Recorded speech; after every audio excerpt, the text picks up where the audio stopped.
All right, YouTube, how you doing? Welcome back to the channel. It is Sunday.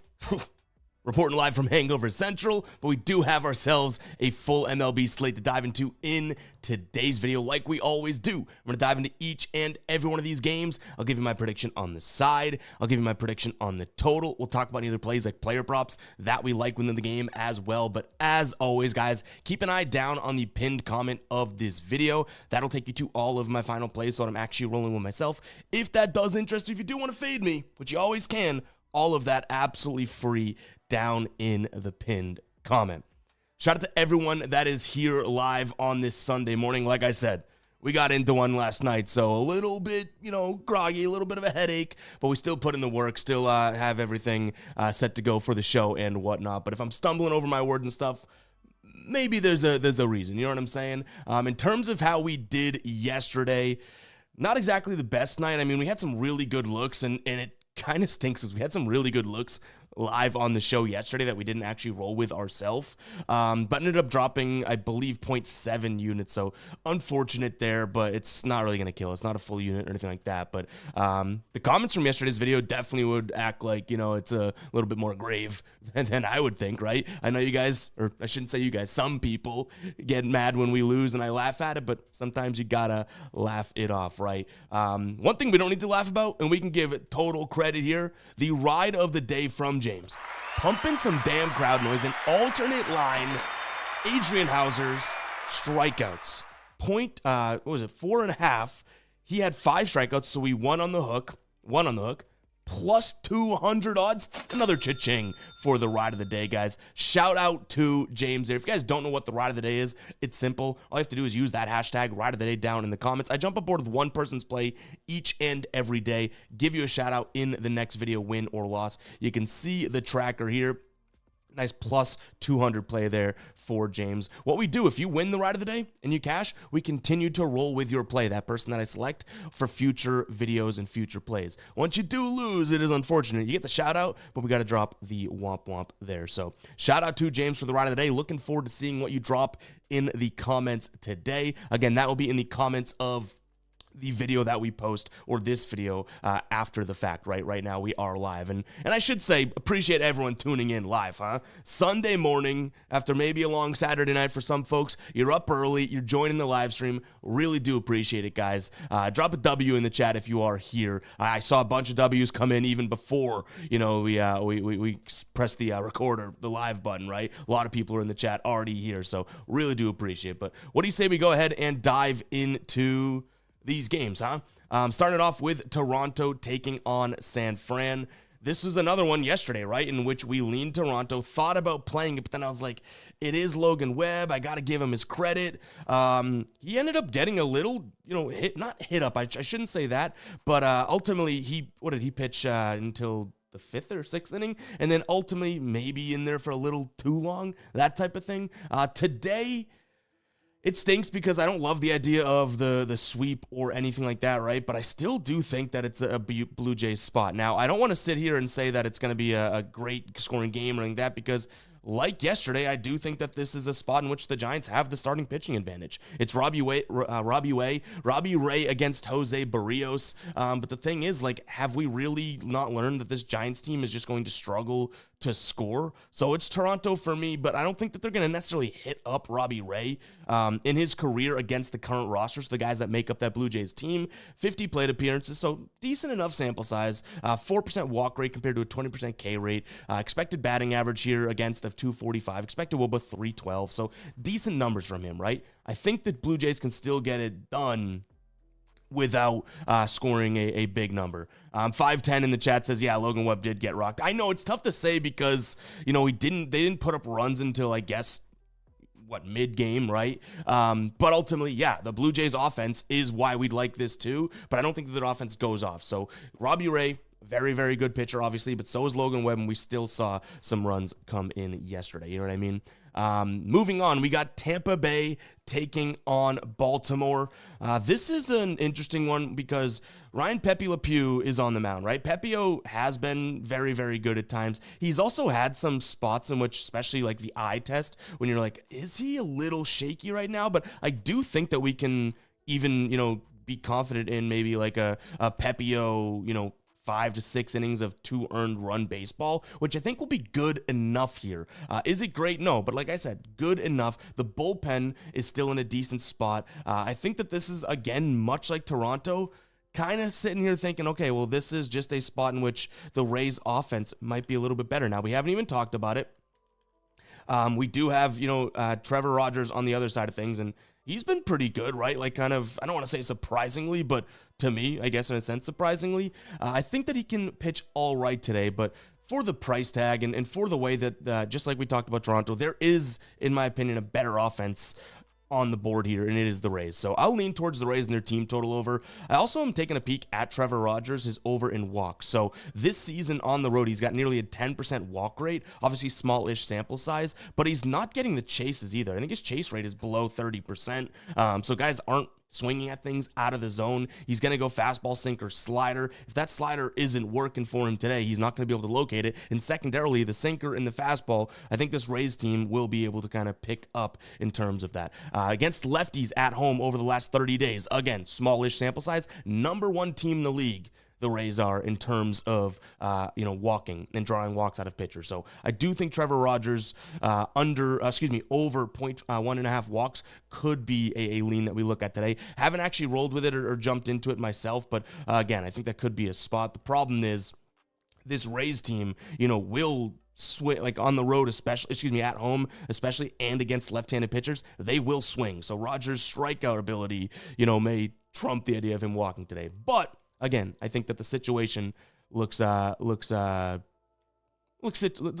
I guess we could say, for Rogers. Do I love it? No, but I'd say it is good. All right, next game here. One of our winners from yesterday, and I'm happy to report, the Yanks. I guess we can take them off the DMB graveyard, right? We'll drop a cha-ching, pumping some crowd noise for the Yankees. That pains me as a Red Sox fan, but this offense did look like it was back, right? Almost a no-sweat play there. We almost rolled with Bellinger's over hits, runs, and RBIs. I'm hoping some of you guys in the chat took that because, that was another kind of strong lean of ours yesterday, but I figured why not just roll with the Yankees, all right? If Bellinger goes off, great. He did, and you guys know I don't take a lot of player prop overs from the batter perspective, but he did go ahead and crush that one. So a lot of good looks there in yesterday's game. In terms of what we have today, I could see it going somewhat similar. I mean, this Yankees offense would be what I'm backing. I'm still going to lean towards the Yankees in the over. I will say Marcus Stroman's on the mound, and man, oh man, we're already gambling, right? Do we really need to roll the dice within the gamble? That's a little worrisome. So Yankees would be where I go just because of the offense. Stroman isn't a guy that I realistically want to back, though. It's kind of sad because, we have some guys in the league like Alcantara and stuff like that where it's like, dude, Stroman used to be a beast and a grinder. Now he stinks. You know what I mean? He's going to throw the sinker, which is a pitch that Atlanta hits well as well. So that's kind of why I'm also taking a peek at the over here, because I think this Yankees lineup is in no pattern to just stop scoring, especially after a big day like yesterday. And Grant Holmes overall, while I do maintain he's the better pitcher in this spot, he just is coming off of a rough start against St. Louis. The start before that was pretty good, but it was against Baltimore. But I still think that he's either one, trending in the wrong direction, or two, due for some regression here, right? I guess those are kind of somewhat correlated. Shout out to Morris, who just subscribed there, popped up on the screen. So yeah, I do think this could be a Yankee spot as well as an over, but the thing that we might even do, let's add this to the spot of the list here. We'll add team total over there as well. I'll put that up on the screen because if we don't like Stroman, we like the Yankees offense. That seems like it's kind of like the hybrid approach, wouldn't we say? So Yankees team total over there. All right, let's get to some chat here, guys. We just went through 3 games. Let's go ahead and get through some of the chat. So what are we thinking? What are we feeling today? There's a bunch of people in here. Not too many likes on the stream. So guys, hit that like button. Subscribe if you are new. Yeah, so I'm seeing a few people saying they took Bellinger. And you know what? I can't victory lap that, right? It was a really good look. We broke it down on stream yesterday on the show. I can't victory lap it, but it was a spot in which I'm totally regretful of not taking. You know what I mean? RR on the over 0.5 walks there. Let's see. Sam says that Judge is on the DNB. Judge, so here's the thing with him. Like, his numbers are always going to be so freaking juiced that he's like betting Scotty Scheffler in the PGA. You know what I mean? Or I guess, you look at it, what's happening now, right? So to me, it's like, yeah, Judge has some of those numbers that are just crazy, right? So you either need a fantastic game from Judge. If he just has a decent game, he's not going to hit his overs. You know what I'm saying? So it is kind of unfortunate. We can leave Judge in the DMB. All right, I'll give you that, Sam. Manny Machado under 0.5 runs scored. Don't mind that, right? We just said we like Tampa Bay. We like their offense. Actually, Manny Machado. That's the hungover brain right there. I was thinking Baltimore Manny Machado. Let's drop a womp womp for that. Royals Marlins under 4.5 in the first 5. Jumpman, stay tuned. We may be on that as well when we get to that game. AGT saying took Ballinger, that's why you love the chat. Yeah, see, that's a good thing about what we do. We're going to talk about the games. We go through each and every game. Just because I'm not personally rolling with something myself doesn't mean there's not a nugget of information in there, right? Sometimes I can be smart. A lot of the times I can be very, very stupid, though. I will admit that. But all right, let's get back to these games now. We're jumping into the Padres and the Washington game here. So on the mound for the Pods is going to be Nick Pivetta going up against Mackenzie Gore. This one, I do have a few things. I don't believe we've gotten there in terms of locking them in as any final plays or anything like that just yet. But there's obviously a few things that we can get to here. Now, we had the Pods yesterday, right? We also had James Wood, apostrophe S, so Woods, under hits, runs, and RBIs. I think he went 0 for 4, if I'm not mistaken, but that Padres play didn't come through. Kind of want to run back stuff that we saw yesterday. I like the Padres. I don't mind the first 5 under. You have Pivetta and Mackenzie Gore on the bump. I mean, this is two good pitchers, even though Pivetta has had his struggles on the road and stuff like that. I mean, the dude still, I think he's allowed, 1 earned run in his last 4 starts, so hopefully that's the case. Really do want him to keep the ball on the ground here. That would be pretty huge. That helps that first 5 under, and that's team total under. I don't necessarily see them hitting the curveball well, which is a great pitch from Pivetta. They're 30th in the league in the last 30 days in terms of runs above average. But the reason I don't actually probably lock in the under is because I do think the Padres could put up a decent number today. So overall, I would say Padres. It is Mackenzie Gore. I understand how good he is, and I'm giving him his credit with that first 5 under, right? But I do think, even later on in the game and whatnot, maybe there's a chance that we see, a pretty taxed bullpen and a bad bullpen to begin with. You can even see via our dashboard here, right? The bullpen that we now have in the dashboard. So shout out to us. This took so damn long to get in there, but we got the bullpen and they're pretty freaking taxed. You know what I mean? So even if Mackenzie Gore pitches okay, I think the Padres can kind of put up a number that makes sense. And we also like James Woods under hits, runs, and RBIs yet again. So reason being for that, I can kind of go through it here quickly. So obviously 5 straight games, 2 out of the All-Star break, he's yet to get even a hit, right? His batting average dips to 265 against right-handed pitchers. Nick Pivetta, right-handed pitcher. But what I really do like is Pivetta against left-handed bats, which is where we have James Wood. 195 batting average against Woba down at 242. And the fastball is going to be his main pitch. Okay, just like we said yesterday, if he's going to catch a fastball, then this plays over, right? But then he's going to go curveball, slider, cutter. Those movement pitches, whether the vertical or horizontal movement, James Wood kind of struggles against. So kind of what we're trying to look at there, I guess. You know what I'm saying? Dirty says it's going to be a very crazy day today in baseball. Don't you guys agree that Sundays always seem to be, for whatever reason, pretty damn crazy? Like, they really, really do. I don't know. It's Sundays, and it just is as a recipe for almost disaster, but also could be good because crazy things happen. Entertaining, we could say that, right? But all right, let's move on here. We got the Phils taking on the Angels. A few different plays that we like in this one, and I believe... the player prop, right? Max Kepler, I'll put this up on the screen. The player prop is already something that I believe we've locked in under 1.5 hits, runs, and RBIs. Let's talk about the game, then I'll get to the player prop right after that. But I like the Phillies here. I mean, in a spot in which, you do have what I'd consider I guess I should say starting pitching advantage, right? Jose Soriano and Ranger Suarez. Now, I think I am... some way, somehow, like a Soriano supporter. I love the fact that his ground ball to fly ball rate is just impeccable. He has that sinker, that's good, but I think the Phillies can hit that today. There's a few guys, actually the top of the lineup too. Bryce, Schwarber and Trey Turner all hit the sinker really well, so some of the actual scary bats there could be good against it. I think the Phillies get there. The problem is, do we like the price? Like, that's a very expensive price tag, you know what I mean, for this Phillies squad. So I believe you can get better than what the graphic says, just FYI. I think you can probably get them in the -1, big -160s, I would say. Maybe a Phillies team total over could be where I pivot to. Nice weather, wind blowing out. Phillies love nice weather. They love playing at home, all that good stuff, right? Now, the Kepler side of things here, and I want to drop Outlier's link down in the chat, guys, because we're going to jump into Outlier right now. You guys loved going through this tool yesterday, so why stop, right? So the tool that you're going to see on the screen in just a second, as I get my bearings here, is Outlier, my favorite player prop research tool. But let's go ahead and dive in. Max Kepler, right? We found this play via Outlier, and what I like is obviously he's trending in that direction. Okay, that's great. His last 10 home games, all right, let's see, what is that? 7 of his last 10, but realistically, 6 of his last 8, right? Here's what I'm liking.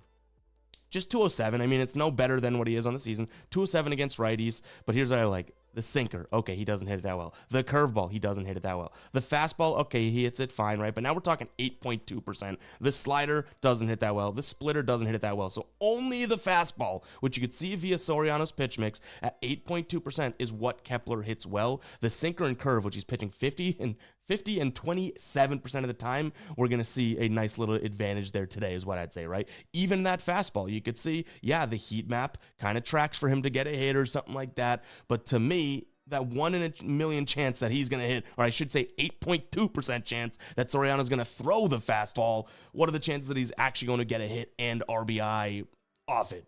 Something like that, you know what I mean? So I do think Kepler under 1.5 hits, runs, and RBIs could be a decent spot. You could see the odds here. I believe we got it on ProfitX. Actually, it might have been Novig. ProfitX might be able to beat our line, so we might not have gotten the best value there, but that's kind of what we're looking at in this game. But again, Phillies team total over and Kepler probably where I go because the price is a little tough to swallow. -170 on a money line, but I do think the Phillies in a bounce back spot could be an okay look, right? Moving on, we got Pittsburgh taking on the White Sox here. This White Sox offense, who are you and what have you done with them, right? They come out of the All-Star break and they're like, hey, we're going to drop double-digit runs. You know what I mean? Like, we are the White Sox. And you're like, did you, what? Who? The who? 10-1 win in game 1 of the series, 10-4 win yesterday. We had the first 5 under in that one. Shout out to us. Today, I do think this could be a Pittsburgh spot, though. Andrew Heaney on the mound against Aaron Savale. Have not necessarily loved Savale this year. I used to be a big Aaron Savale guy. Not so much anymore. But Andrew Heaney at home, being a lefty, I think could be in a decent spot. I think both these guys can pitch well just because, again, I'm fading the offenses. So I'll lean Pirates in the under. But I don't envision this White Sox team going into Pittsburgh and sweeping. I can't believe the White Sox are potentially going to sweep someone again anyways, right? Like, that's supposed to be when a meteor crashes. It's like, that's not that common, pal. But here they are. They've already outscored this Pirates team 20-5. Hoping that Heaney, could be okay today. Now, the one thing, if you are on the White Sox, I get it because this White Sox team actually hasn't been like half bad against lefties. And you have the fact that this is a Pittsburgh team that, like, even if the White Sox only score 2 runs, which is 20% of what they've scored so far in this series, 10% in total, big math guy. It's like Pittsburgh could go out there and score 1, score 0. So I'm not big on the Pirates today. That's why I still like the under. I don't think the Pirates outscore the White Sox. I think it's a low-scoring game in which, we do see Heaney probably have the upper edge. Savali's going to throw that cutter. We know that, right? This is a Pittsburgh team that actually does hit the cutter pretty well. He throws it 36% of the time. They're number 4 in the league in terms of runs above average at hitting that. So we'll see what happens. It's not my favorite spot, but that is how I'd kind of play this game if I'm being honest here. All right, one of my bigger positions on the day. We already talked about it in the chat. A little spoiler there. I believe it was Jumpman that mentioned this one. I like the first 5 under in this one. I also have a player prop that I like in this one. So let's pop this bad boy up on the screen. We got the Marlins taking on Kansas City. I like the Royals, I do, but I would rather that first 5 under 4.5 right now. It's something that I think is probably it's going to be our biggest play of the day because it is a little bit juice. So it's not necessarily like the most I guess I can't sit here being like, it's my most confident play. Like, I don't have those, right? I want to spray the board and hope more hit than they don't. But it's going to be our biggest monetary play. I think it's going to be like a 0.75 unit play when it's all said and done for the first 5 under. Jansen Junk on the mound going up against Chris Bubic. Now, this is a big back of Bubic, okay? But both of these guys are going to throw the fastball, which is great because neither team's hitting the fastball all that well. Miami, first off, can't hit lefties. Last 30 days against lefties, dead last in so many stats. OPS, WRC plus, average, right? And Bubic is a good lefty. But they're also bottom 10 against the fastball. The slider is also what they'll see from Bubic. They hit that okay, so fine, I'll give you that, but let's hope the fastball's on. In terms of Jansen Junk, who's actually been very, very good at home this year from a numbers perspective, is he a backable pitcher? Not always, but what I will say, he's been good at home. He's going to throw the fastball. Kansas City, bottom 5 in the league last 30 days in terms of runs above average against the fastball. Yes, the slider, this guy's going to throw some junk. The slider, you get that, his name? Boom. He's going to throw that slider. Okay, well, Kansas City's just middle of the pack against the slider. I think both pitchers can go out there and pitch fairly well in this spot. So, yeah, it's probably ultimately going to be a 0.75 play for me. But I also like Jack Caglione here, under 1.5 hits, runs, and RBIs. That's a guy that we've just kind of tried and true and tested in terms of any sort of pitcher that's going to throw some movement. You know what I mean? He's going to see the slider. We already talked about Junk's junk. Pause. And Caglione, if he doesn't catch up with that slider, I don't see him hitting the fastball either. Seems like a decent spot there for decent odds. So yeah, two spots that I believe I've already, I want to make sure I get the right odds when I post them to the site and whatnot, but these are already final plays. So yeah, the first 5 under is definitely juice, but I really do like it. I like it at 4.5 more than 5. I'd hate to see, at 4.5 versus 4. I hate to see like a 2-2 game when both guys did okay through the first 5. So yeah, first 5 under 4.5. Definitely something that we like there. All right, the chat is fine. Let's get to some of the chat here, all right? Film saying got the Phillies, Red Sox, and Arizona all parlayed or individually. Donnie, if Crochet has a bad game, it's over. Yeah, we'll talk about Crochet when we do get to the Red Sox because that is obviously a guy that's been just absolutely crushing it. Film says big if for a guy who's been lights out. Yeah, I mean, Crochet is backable, right? Like the fact that we can say, I'm jinxing it as a Red Sox fan. We'll talk about this game too, but like Crochet should be backable. It's not like it should be some almost like a foregone conclusion, which again, knock on wood, but he's in that upper echelon of pitchers where it's like you realistically only 1 out of every, I don't know, 15 starts have to worry about. Because even when he pitches bad, he does enough, right? So we'll talk about that game, I guess, when we get there. We don't need to focus on Crochet now. If you guys get me talking about the Red Sox, I'll probably end up talking about the Red Sox because we are a Red Sox fan. And we took them yesterday. How'd that one work out? But all right, let's dive back into these plays. Actually, before we do that, let's go ahead and talk about No Vig, guys. If you have not tried out No Vig yet, you are absolutely missing out, and I mean that. The way that these sports books operate is pushing people to these exchanges, right? And that's a good thing because you have peer-to-peer. People are setting, I guess, their own lines in a sense. I could go on there and say, hey, I want the Royals on the money line for plus 200. If someone really wants to take the other side of that or anything like that, you could. Peer-to-peer is the future, and no better place to do it than there. That link will be down in the description as well as the pinned comment. I just tossed it in the live chat as well. You get a little bit of a deposit bonus when signing up, but if you're like, what the heck is Novig? It's going to operate just like your normal books out there, but you're going to beat the prices because of the reason that I just mentioned. It's not this computer algorithm that's spitting out a price and there's a lot of hold and vig with the book. No, there's no vig. Hence the name, right? It's peer-to-peer. I could even throw a play in the chat if I had it with the link and someone could take the other side of it, right? Real big fade me thing. So go check it out, guys. It's going to operate, again, just like the normal books do, but you might be beating your prices. And when I say might, like you're beating the prices by 5-10 cents, which matters so much in the MLB, but like 80 to 90% of the time. It is crazy. So I mean it when I say go check it out. Again, link in the description. It'll also be in the pinned comment, but I threw it in the live chat for everyone as of right now as well. That's anyone that's in here. So check out Novig, guys. Why wait another minute for something that you should have done yesterday? Boom. Put that on a t-shirt. I think I heard that in a song, so I cannot take that one. All right, let's jump into these games here. Live chat is buzzing right now, huh? Guys, hit that like button. There's so many more people in here that have, that have just watching If you haven't hit the like button, you probably hate me. I get it, but if you can find it in your kind soul to hit that like button, go ahead and do so. But let's jump back into these games. I actually, this is a spot in which we might be kind of going crazy, and so here we go. We already have taken the first 5 under in this one, so I like that spot, but check this out. We have a couple player props that I also like in this one. We got the Athletics in Cleveland. Right now, we got a plentiful board in terms of what we're looking at in this one. We got the Guardians. I do lean in that direction. That's probably the least favorite thing I have. First 5 under, I like, but then Shea Langier and David Fry under 1.5 hits, runs, and RBIs. Let's start with the player props. We can jump into that, right? So we're still on Kepler here. Let's start with Shea Langier. Under 1.5 hits, runs, and RBIs. Yeah, maybe I'm crazy for backing a guy that's the hottest hitter in baseball out of the All-Star break, right? But what I actually do like here is him going up against Gavin Williams. 0 for 3 in his career. That's not a big deal, right? But his batting average drops down to 204 against righties. WRC plus at 88. And look at these pitches, right?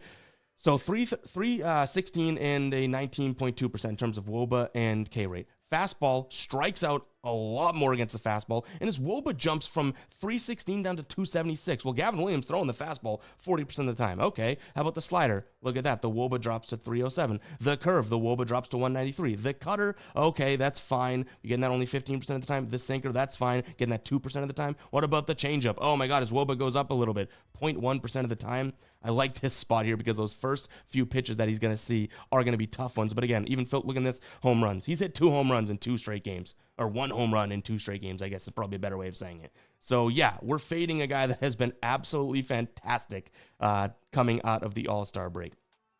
On the season, things do look very good, though. 62% of games, he's hit the under. In his away games, he's crushed. In his away against righties, gets a little bit better, but ultimately 61% against righties and 62% of the season. So is he a guy that gets hot? For sure. I get it.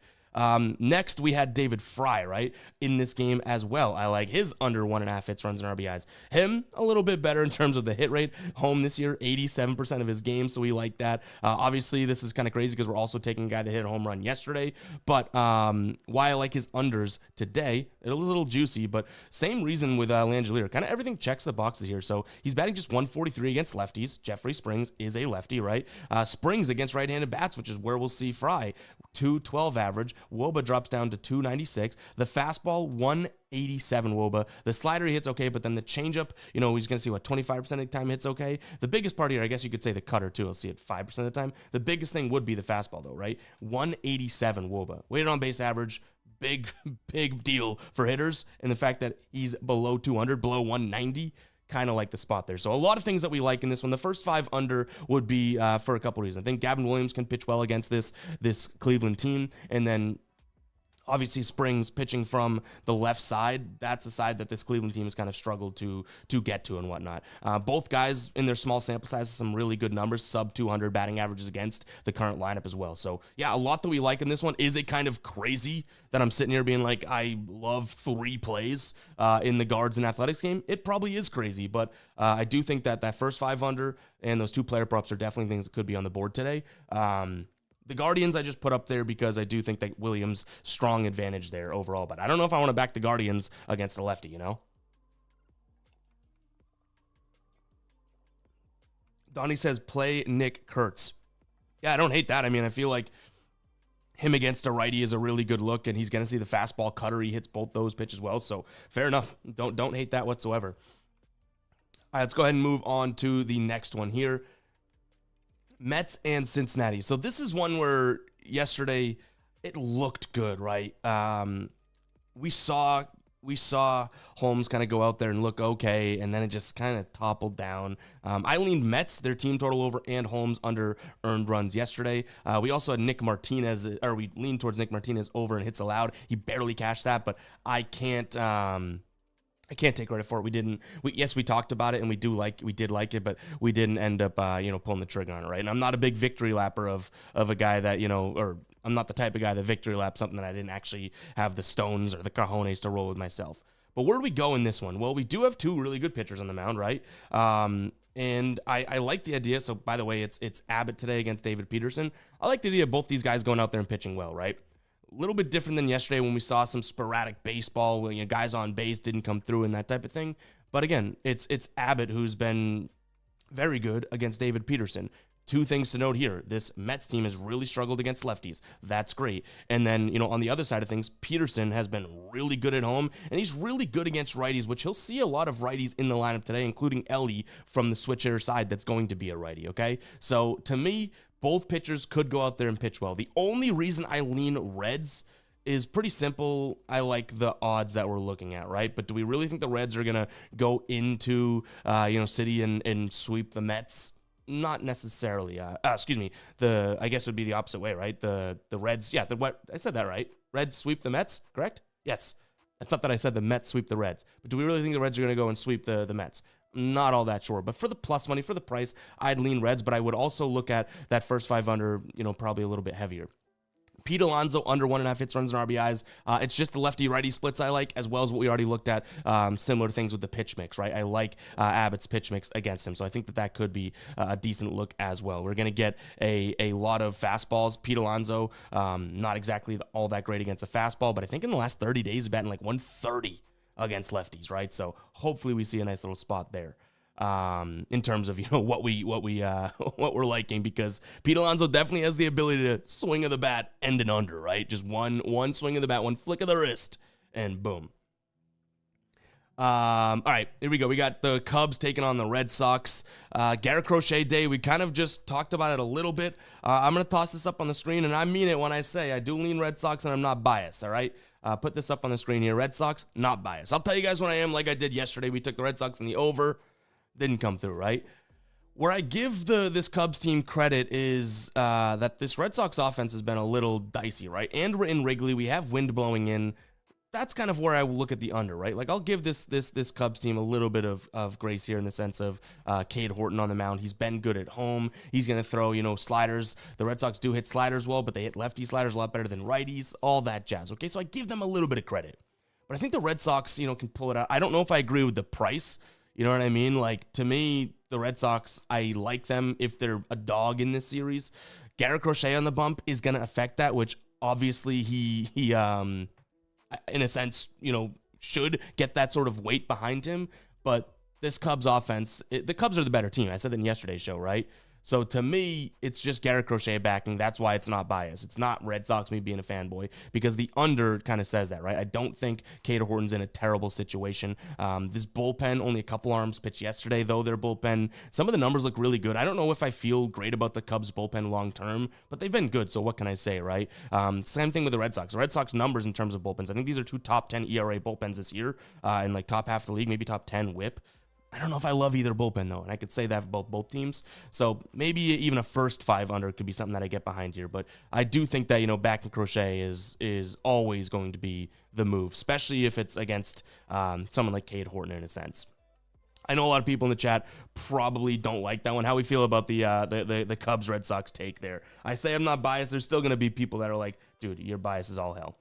Nathan saying Cubs 20 games over 500. Let's go. Yeah, I mean, this Cubs team's fantastic. Right? I said it in yesterday's video. I was like, they're the better team. I like the price tag yesterday. You say sweep incoming. Hopefully not, just as a fan. I don't know if we'll actually get to the Red Sox today, so I don't want to argue that. You know what I mean? I feel like it's fair. Tommy saying Robbie Ray under hits allowed or earned runs. Yeah, I think it's going to be a low-scoring game overall. Paul says, tell us the matches to bet on. Well, that's the point of the show, in a sense. So I guess just listen and watch. Paul, I got you. Let's see. 510 says, I can back Garrett 7 out of 7 days a week. Yeah, that's the thing. That's why it's hard to talk about him, because it's like, I just don't like the Red Sox price, because the Red Sox offense just seems a little sporadic, right? Especially coming out of the break. Who knows what you're going to get? But Garrett Crochet should be a guy that just nails over and over again. And even if he has a bad start today, that just means next start's going to be fantastic. Like we can't predict the future here, even though we're trying to. But Crochet overall should always be a guy that you can back. He was like that even with the White Sox. You know what I mean? A very consistent, very, very good pitcher in general. All right, let's go ahead and move on. I think we do have a player prop in this next one, so that's exciting because the game doesn't excite me all that much. But we got Colorado taking on Minnesota.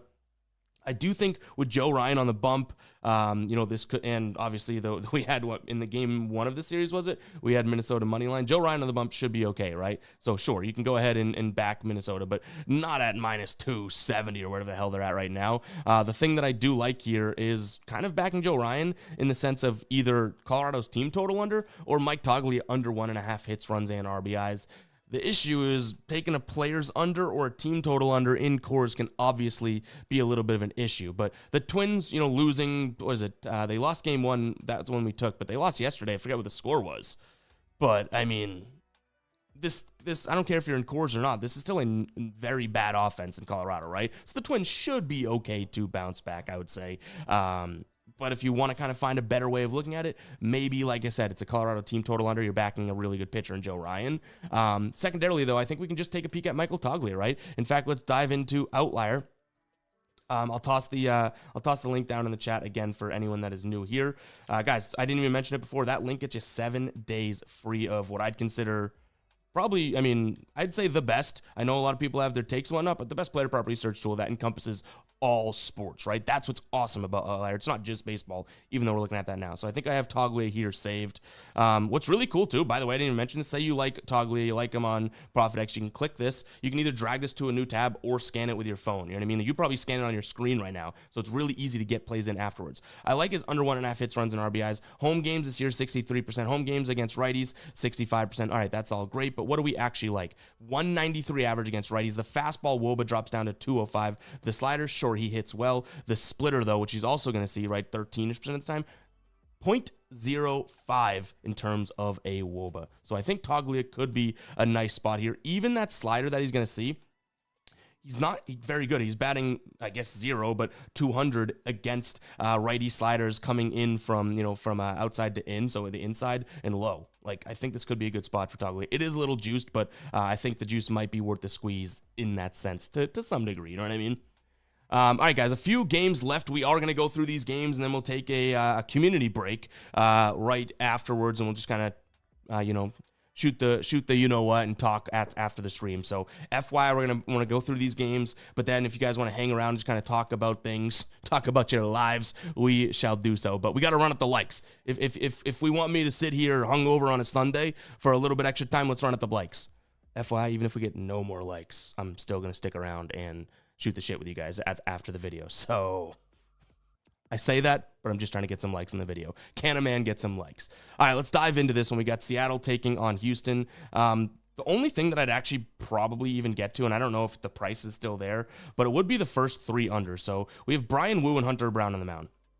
The first 3 under 2.5, 1 run per inning to blow it type of thing. This is like under 3.5 for the first 5. So it's probably out of the price range now, but I don't mind the idea of that first, 3. You have 2 really good pitchers. Brown's obviously fantastic. Brian Wu's been very, very good. The reason that I end up liking this side for the Astros is because I think these teams are very, very similar, very close, and we've already seen Seattle win this series so far, 2-0 so far in 2 games. I have a feeling that, being able to back Hunter Brown, taking him in a spot in which he's had a couple bad starts in a row. It's like I took him as a as a fun play for Cy Young, not like a tracked play or anything like that. And within the next couple starts, I'm like, okay, there goes that. We did also have Zach Wheeler, which we mentioned on the show is going in as a final play. That one was kind of nice. But anyways, that's besides the point. We're not talking futures here. We're talking Sunday baseball. Hunter Brown still is a guy that I trust, even after a couple bad games. Brian Wu, though, has been really freaking good. Under a 1 ERA his last 5 starts. Yankees, Pittsburgh, okay, fine. Texas, when they were kind of batting well. He went against Minnesota and Boston.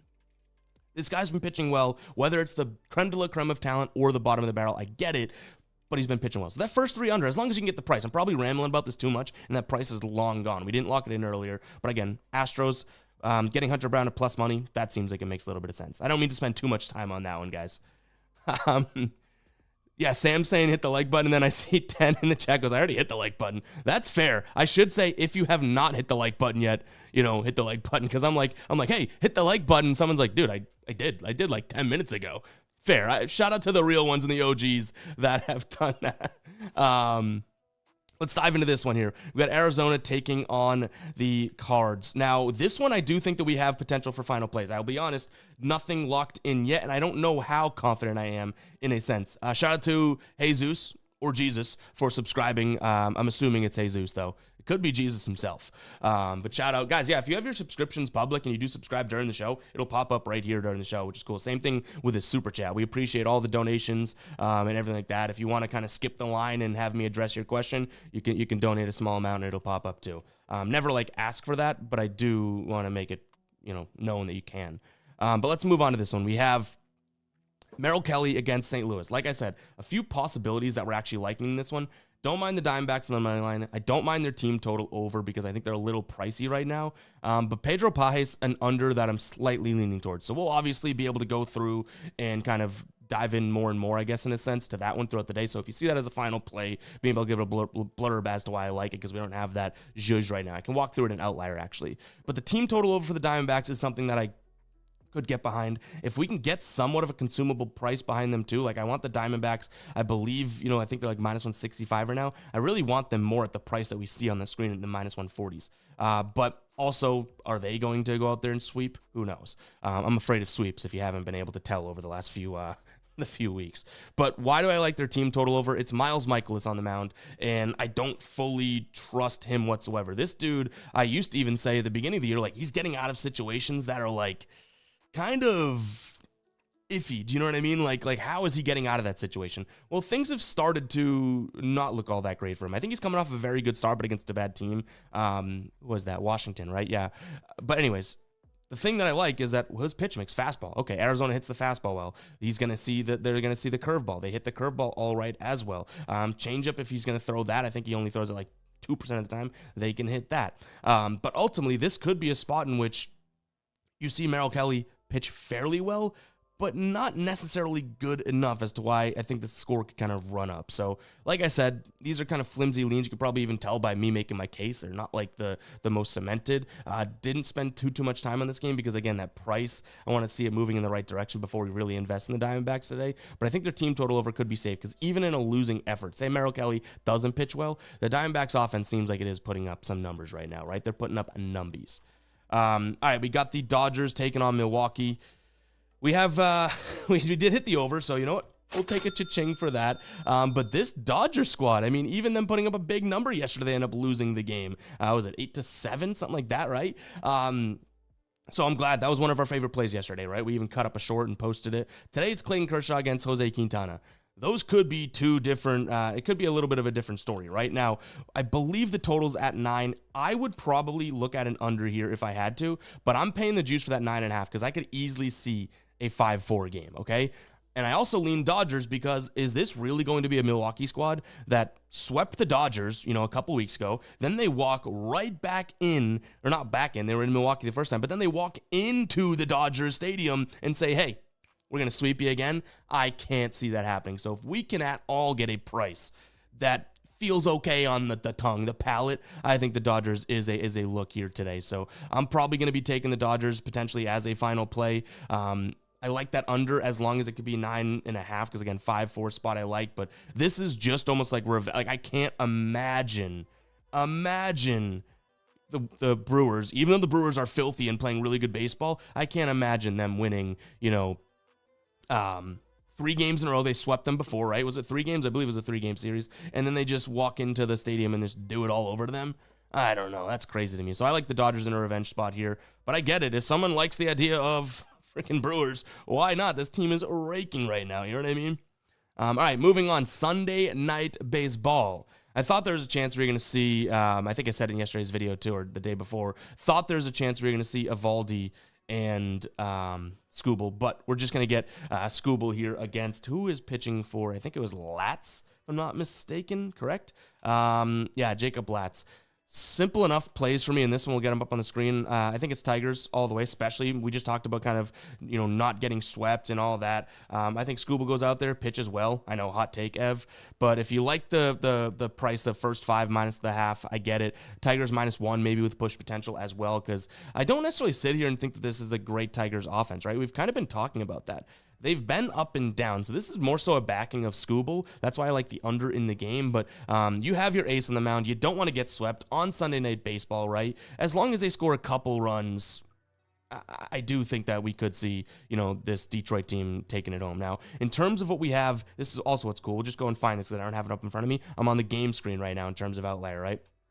Go into the match details. You can look at the technically the run line here.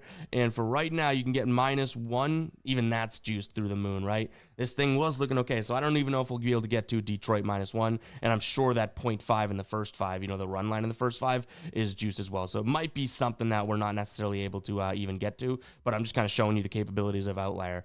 Let's see, minus in the first 5 run line. Oh, -145 for -0.5. That might be something that we can get behind. We can even see Scooble on the year. Actually, I think his run lines on the road have not been all that great. Yeah, this season, only 38% of the time they've cashed it. But Lat's on the other side of things, right? At home, okay, no home starts in which he's cashed that, just the 2 on the road.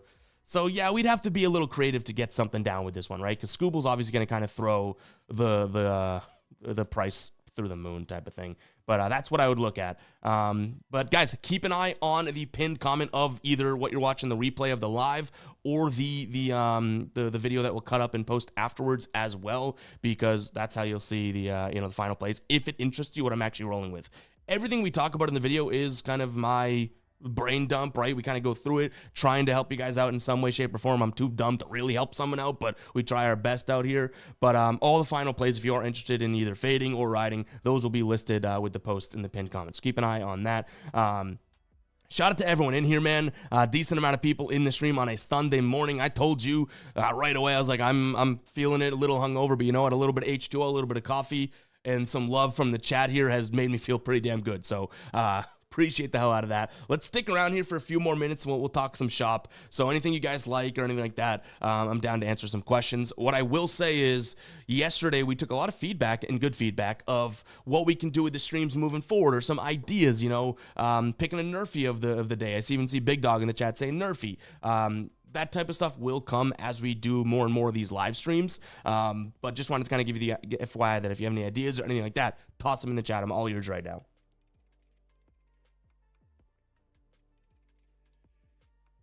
Yeah, a Nerfy with Scooble and Evaldi would have been a good look, Big Dog. I'm scrolling back a little bit here. I already hit the like button. A couple of you guys said that. Film saying stop, stay away. In terms of that was an Dodgers. Let's see. Turtle says, stay away from all Texas Rangers batters. Lefty on the mound, and it is Scooble, by the way. It's a big lefty, you know what I mean? If you like taking huge risks for no reason, Seager's in a good spot for history and Arsenal. Yeah, I do think that, like I said, it's probably an under spot because much like we talked about with Crochet, are we really going to try and overthink things that Crochet is an absolute ace, Scooble's an absolute ace, these guys they're backable, right? Does the price always make sense? That's the big thing that I feel like gets misconstrued in betting specifically. It's like, yes, Crochet is very, very good, but I even mentioned it. I don't know if I love the Red Sox and the trade-off with Crochet against a really good offense in Cubs at -130, right? So that's kind of like the juxtaposition you put yourselves in as a sports bettor in a sense. You know what I mean? It's not necessarily Crochet backable. Yes, Red Sox all day long. Can I stomach a -130 and beyond price tag when I think I have a few disadvantages in the game is the question. And that's probably why we don't ultimately end up getting there. You know what I mean? But yeah, I do think that, Scooble, Crochet, there's a short list of guys in the league, and we know who they are, that are just backable pretty much no matter what, as long as you can get the price that you like. All right, I'm going through the chat here as well. 10, when we talked about the Astros saying Hunter Brown's a little shaky, he has been a little shaky, that's for sure. Chuck saying IDK, if I could trust the Twins. They didn't look all that great in those first 2 games, but, Joe Ryan should be okay. He throws the fastball. What people always seem to forget, too, is that fastball is not his fastball, just in general. The fastball pitch, I think it must be because of the spin on it and whatnot, doesn't get affected with that altitude and whatnot as much as some hanging curves or cutters or definitely sliders, that type of stuff. So, guys that throw some hot fastballs, just freaking, 97 to 102 type stuff that just seem like they hold their speed, should be okay, which Joe Ryan has that, right, in course. Hot fastball. Didn't see myself saying that this morning. Put that on the bingo card. I'm going all out her props today. For props, on props, or who's her? Who is she? Bam says Blue Jays winning. We did lean towards Toronto, but I think they have the pitching disadvantage, right? Is it Barrios, if I remember correctly, against Robbie Ray? Robbie Ray's filthy. This Toronto team against lefties not all that great, so I do think that they're just a better offense, but it's not exactly a spot in which I'm like, let's go Jays. We took them game one. We liked them yesterday. Didn't get to it, though. But either way, it's still, a lefty and a good lefty on the mound against them. So that's kind of what I was talking about with the price. But I do think the price, it's like if the shoe fits, right? If you can get the Jays at a decent price, I don't mind it. Frank says, any nerfies you like? We can kind of go through, I'll just go through each game really quickly here in terms of if we like the nerf. We have San Fran taking on Toronto. We'll do nerfies real quick. I'm not going to take these, and I'm just going through these quickly, so FYI, you know what I mean? But I don't mind the idea of the nerfy with Giants and Barrios on the mound. Pepe Le Pew and Trevor Rogers and Tampa Bay and the Orioles, I'd probably stick away from that one. Pavetta, Mackenzie Gore, obviously you do have a good offense in the Padres, but they've struggled multiple times. So yeah, I don't mind a nerfy in that spot. Suarez and Soriano, don't necessarily mind the nerfy. I do like the nerfy, I'd say, in the Heaney and Savale matchup in terms of the Pirates and White Sox. Yankees, Braves, either one of those offense could easily do something today. Guardians and Athletics, yes, I would say I like the nerfy. Same thing with the Reds and the Mets. Marlins, Royals, yes. A lot of these games I took the first 5 under. I'm going to like the nerfy too, right?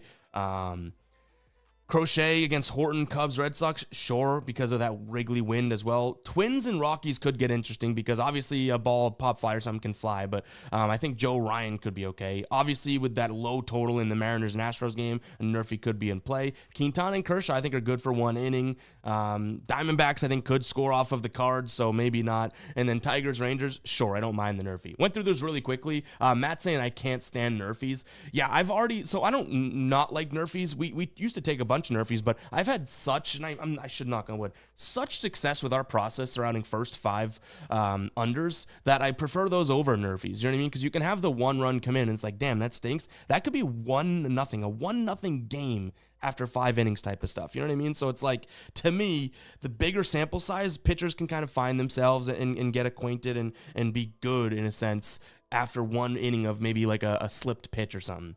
I don't mind nerfies. Like, I'm not trying to talk against them, but it's just 1 run. Like, I feel like the margin for error isn't there, whereas I do think pitchers, can settle in. So I prefer first 3 unders, first 5 unders before nerfies. But if I like 2 studs, like if we had Skubal and Evaldi, it's like, yeah, go out there and shove for 6 outs.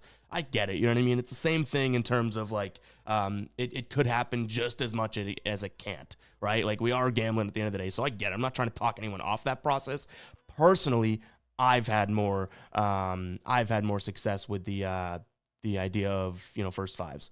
I Am Him was the one that said, I'm going all out on her props, and now I'm reading the name too. I Am Him, and I was betting her props. Pitcher props, I get it. But that is funny. Ranger over 5Ks, don't mind that one. Okay, so nurses, do we call them that, or no run second innings? Honestly, not a tough look because you're getting, at worst, the 4, 5, 6 hitters. So I get it. You will pay that price though, right? Like, it's not like you're going to get the same exact price tag. What we did last year, which is really fun, and we might have to drop these again. I don't know if anyone in the chat remembers this, but we used to do the Smurfies, which was, I titled it myself, some runs in the first inning. We would take 2 games that we liked the nerfy in, right?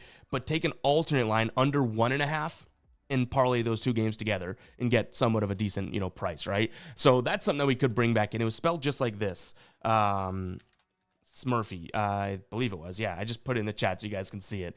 Should we bring those back at some time? That would be fun. Some runs in the first inning is what we did.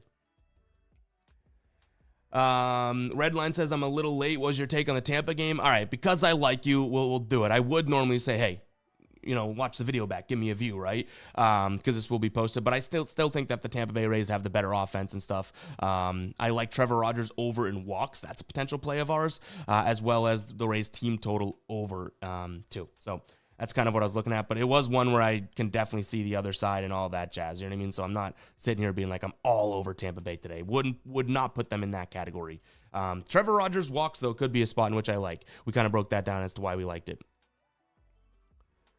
So we'll see if that ends up being a final play. And even still, like, we're a little still dipping our toe in post All-Star break. You know what I mean?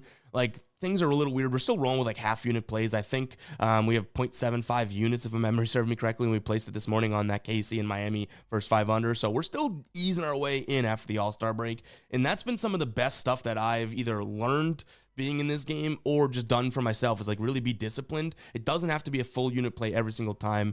This is a marathon, not a sprint. I know that's cliche, but it's true. So there is levels to the sense of like, I love something, that's going to be a full unit. You rarely see me put more than, unless it's a future, more than a full unit on something. So if I love something, it's a full unit. Or if we're kind of firing on all cylinders, it's a full unit once we get in kind of, the mid-season form outside of the All-Star break. But half unit plays as of right now. You'll see some quarter unit plays. You'll see some 0.75 unit plays. But guys, I think that's going to wrap it up for today. Really do appreciate everyone in the chat for sure. Sunday morning, the fact that you guys showed up is it makes me feel great. Like I said, headache, not feeling my best today. But you guys coming through lively in the chat, really do appreciate the hell out of it. So we'll catch you guys in the next one. Really do appreciate it, all right? Peace out.